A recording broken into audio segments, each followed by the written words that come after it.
আজকে আমার বাবা আমাদের বেড বানিয়েছে। তখন বাবা বলছে যে বাবা জীবন আর বাইরে থেকে বেড কিনবে না, কারণ সে হোমমেড বেড বানিয়েছে।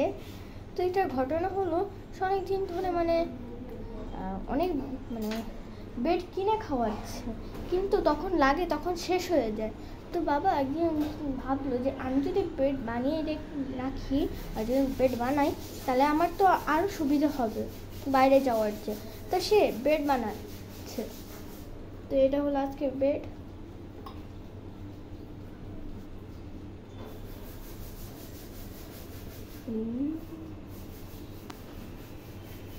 এখন আমাদের বেড বেক করা হয়ে গেছে, কারণ আমরা এটা কাটবো।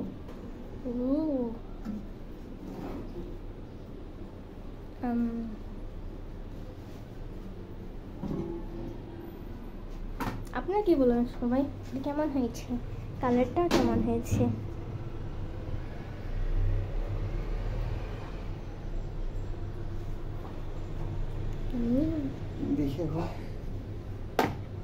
আর এটা উল্টা করলে আবার নষ্ট হয়ে যাবে না?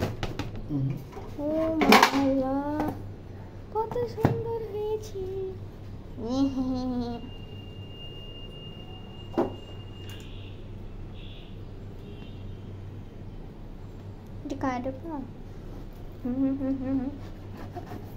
এটা বেশি শক্ত হয়ে গিয়েছে বাবা।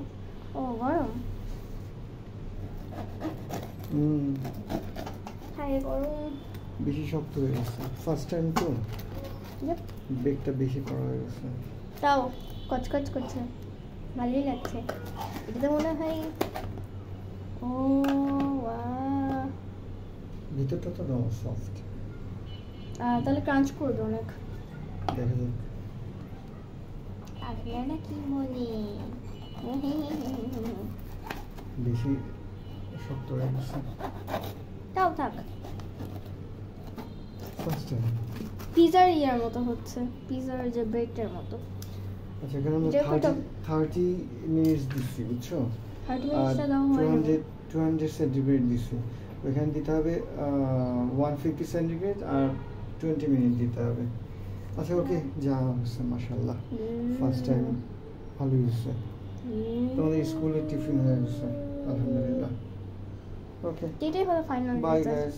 আসসালামু আলাইকুম সবাই, ভালো থাকবেন, বাই।